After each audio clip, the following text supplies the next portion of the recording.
clear. I don't need a crowd, I got your company. It's something that you do to me. You take me over. I'm stuck on your view and your clarity. I've been waiting a long time for you to come around to me. 네, 안녕하세요. 찌동차입니다. 네, 오늘은 차주 없는 차주 인터뷰를 진행해 보도록 하겠습니다. 먼저 차주분께서 나와주실 수는 없고 이 차량을 제공해주고 그 다음에 이 답변에 질문을 해서 영상을 찍게 해주셨는데요. 일단 먼저 감사드리고 이렇게 차주분이 없이 저 혼자 하다 보니까 살짝 어색하네요. 네, 그럼 지금부터 투싼 하이브리드에 대해 알아보러 가시죠. 네, 일단 이 투싼 하이브리드 이 차량의 등급은 인스퍼레이션 등급입니다. 그리고 옵션으로는 이 플래티넘 4와 그리고 라이팅 패키지를 넣었다고 하는데요. 이 선루프가 빠진 풀옵션으로 보면 되지 않을까 싶습니다. 그럼 이 차량의 구입 가격이 어떻게 될까요? 일단은 이 차주분께서는 이 차량 구입 가격과 그 다음에 보험비, 그 다음에 취등록세 이렇게 세 개 합쳐서 4,100만 원을 냈다고 합니다. 근데 여기서 알아두셔야 될 게 이 협력업체 할인 2%를 받고 그 다음에 개소세 할인을 받았죠. 그래서 차량 가격만 봤을 때는 한 3,800만 원 정도로 보시면 될 것 같습니다. 그러면 한 달 유지비가 어느 정도 나올까요? 이 기름값만 한 10만 원밖에 안 든다고 합니다. 이 출퇴근 거리가 20km 정도라고 하시는데 그럼에도 불구하고 10만 원만 낸다고 해요. 그리고 이 차량이 지금 작년 8월에 인도를 받아서 지금 촬영일이 8월 2일이거든요. 그래서 1년 동안 14,000km 정도를 타셨는데 그럼 기껏 해봐야 기름값이 뭐 120만 원 정도밖에 안 들었다는 거예요. 그래서 정말 연비가 좋은 것 같은데 그럼 연비가 어느 정도 나올까요? 한 15km에서 17km 정도 나온다고 합니다. 이 역시 하이브리드다 보니까 연비가 깡패인데 이 정말 잘 나올 때는 뭐 20km, 22km까지도 나온다고 하거든요. 저는 정말 놀라웠고 연비가 정말 잘 나오는 것 같습니다. 그럼 이 차량의 장점 한번 들어보도록 할게요. 네, 제가 말할 거지만요. 네. 일단은 첫 번째 디자인. 네, 디자인이 정말 이쁘다고 하십니다. 차주분께서는 이 디자인 때문에 이 차를 선택하지 않았을까 제가 적극 추천을 했거든요. 왜냐면은 차량 가격이 그렇게 많이 차이가 나지 않았어요. 근데 그때는 산타페가 하이브리드도 없었고 물론 디자인도 이 투싼이 훨씬 이쁘다 보니까 이 투싼을 선택을 하셨다고 합니다. 그럼 디자인에서 어떤 부분이 이뻤을까? 이 전면 데이라이트의 이 날개 모양이 있잖아요. 어떻게 보면 살짝 방패 그 트로이 목마 같은 느낌이 또 나거든요. 그런 디자인이 정말 이뻤고 주간에는 평범할지 몰라도 야간에는 더 돋보인다고 합니다. 네, 그리고 이게 정말 전 장점인 것 같아요. 제네시스에도 적용이 안 됐거든요. 근데 SUV에서 뒤에 리어 와이퍼가 있죠. 리어 와이퍼가 히든으로 숨겨져 있어요. 위쪽에 있다 보니까 깔끔해요. 디자인적으로도 깔끔하고 딱 봤을 때 군더더기 없는 디자인이 나오고 있거든요. 근데 제네시스에도 적용이 안 된 게 이 현대 투싼에 적용이 됐다는 게 참 이 따봉을 줘야 되지 않을까 싶고요. 두 번째 장점 연비입니다. 이 연비가 아까도 말씀드렸다시피 15에서 17은 기본이고 정말 잘 나올 때는 22까지 나온다고 하니까 와, 이거는 정말 하이브리드 아닌 사람들한테 봤을 때는 와, 이거 진짜 연비가 깡패다. 가솔린 차량 같은 경우에는 거의 한 10에서 12 정도 많이 나오잖아요, 대략. 근데 15에서 17? 이 기름값만으로도 한 달 유지비를 쭉 내릴 수 있을 것 같습니다. 세 번째 장점 정숙성입니다. 역시 하이브리드답게 정말 조용한데요. 지금도 시동이 걸려있는 상태예요. 네, 들리시나요? 진짜 조용합니다. 정말 조용해요.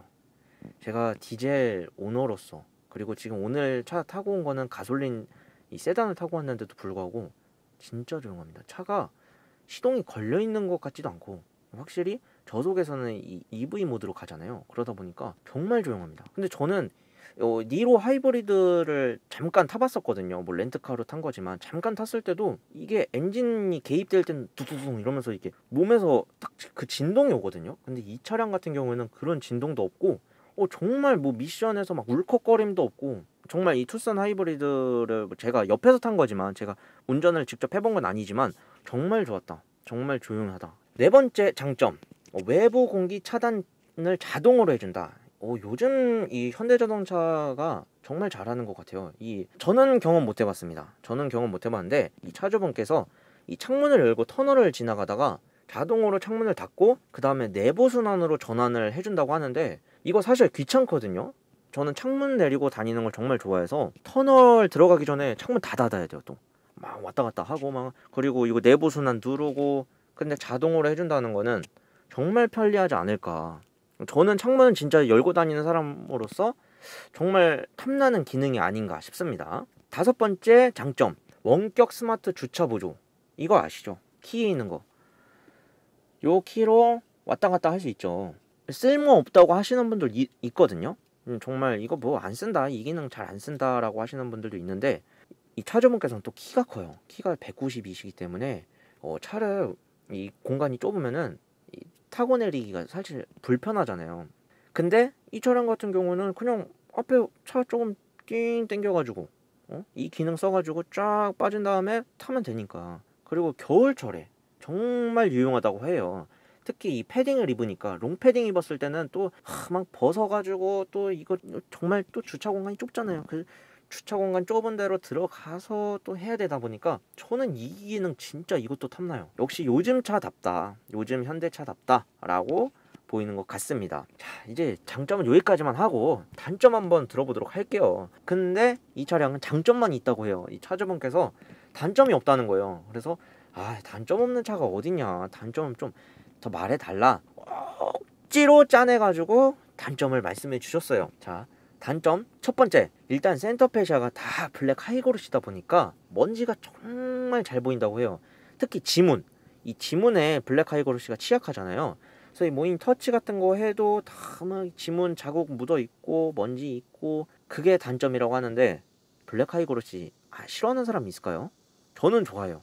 저는 개인적으로 이 블랙 하이그로시가 딱 이 싸구려틱하지 않으면서 정말 고급스러우면서 최대한 이 장점을 끌어내지 않았을까. 네, 이 블랙 하이그로시가 저는 장점으로 보이지만 먼지는 잘 쌓인다, 이 지문도 잘 보인다. 이 차주분께서는 안경도 안 끼시는데 안경 닦기를 들고 다니면서 닦을 정도로 그 정도라고 합니다. 이게 그렇게 큰 단점은 아닌 것 같아요. 두 번째 단점, 차박하기가 힘들다. 저처럼 차박을 하시는 분들은 정말 조금 큰 단점이 아닐까 싶은데 뒷좌석에 배터리가 있다고 해요. 그래서 배터리가 있다 보니까 폴링할 때 180도 평탄화가 안 되고 살짝 각도가 있는 거죠. 그러다 보니까 이 차박할 때 180도가 아니더라도 들새섬 평탄화가 돼 있어야 되거든요. 근데 그게 안 된다는 거는 차박하기는 좀 어렵다. 근데 차주분께서는 사실 차박을 안 하시기 때문에 별로 그렇게 큰 단점은 아니라고 하는데 차박을 하실 분들은 하이브리드를 추천을 하기가 어려울 수 있을 것 같습니다.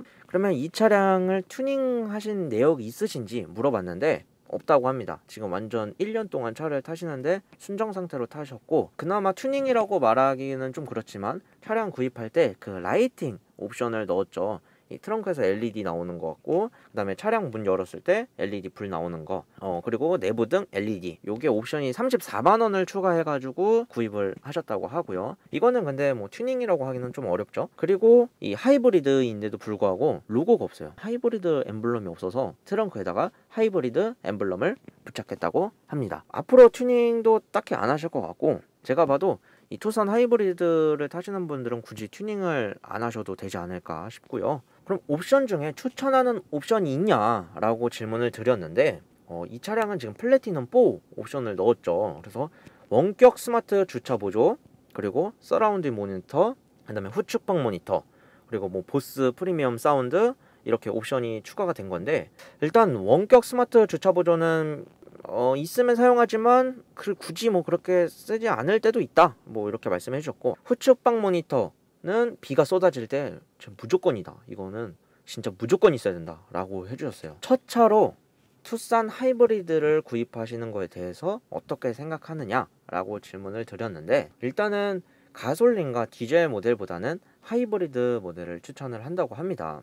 첫 차로 구입할 때 사실 기름값이 많이 들잖아요. 그렇기 때문에 하이브리드를 추천을 드리고, 지금 이 투싼 하이브리드를 정말 잘 타고 있고, 그리고 다른 모델과 비교하지 못할 정도로 디자인이 이쁘다라고 말씀을 해주셨거든요. 그리고 오래 타도 질리지 않는 모델이라고 생각한다고 하십니다. 그렇기 때문에 투싼 하이브리드를 추천한다. 정말 적극 추천한다고 말씀을 해주셨습니다. 그러면 이 차량과 혹시 다른 차량 고민하신 게 있냐라고 물어봤을 때 없다고 합니다. 이 계약 전 알아본 모델 중에 가장 마음에 들어서 이 투싼 하이브리드를 선택했다고 하시는데, 지금 구입하시는 분들은 스포티지하고 좀 고민을 하지 않을까 싶습니다. 구입 후 사람들의 반응이 어땠는지 또 질문을 드렸어요. 그랬더니 전면 데이라이트가 정말 이쁘다, 그리고 내부가 정말 깔끔하다, 그리고 너무 조용해서 시동이 켜져 있는지 몰랐다. 이거는 근데 진짜 공감하는 게, 차를 구경할 때 너무 조용해서 놀랐어요 진짜. 물론 저는 디젤 차주로서 그 시끄러움 그리고 진동 이런 거에 익숙해져서 그런 걸 수도 있는데 정말 조용하더라고요. 그러면은 이제 마지막으로 할 말을 부탁드렸는데요. 짧게나마 이 영상이 차량을 구입하는 데 도움이 되셨으면 좋겠다고 말씀을 하셨고, 그 다음에 이 시승센터를 가서 꼭 시승을 해보고, 그 다음에 현대자동차 뭐 카탈로그나 아니면 인터넷 뭐 이런 등등을 많이 검색해서 알아보고 구입을 하셨으면 좋겠다고 합니다. 이 영상이 사실 투싼 하이브리드를 사실 분들, 그리고 앞으로 또 투싼 하이브리드를 뭐 받으실 분들, 뭐 이미 계약하신 분들에게도 도움이 되었으면 좋겠다고 합니다. 네, 정말 차주분께서 이렇게 성심성의껏 답변을 해주시고, 그리고 차를 두고 가셨어요. 지금 집에 가셨거든요. 정말 저한테 이렇게 믿어주시고 차를 빌려주셔서 정말 감사합니다. 다른 분들도 만약에 인터뷰에서 난 얼굴 나오기 싫다 하면은 저 혼자 찍겠습니다. 좋은 답변만 해주시면 저 혼자 차주 없는 차주 인터뷰를 진행하도록 하겠습니다. 네, 그럼 지금까지 제일동차였고 정말 감사드립니다. 구독과 좋아요 부탁드릴게요.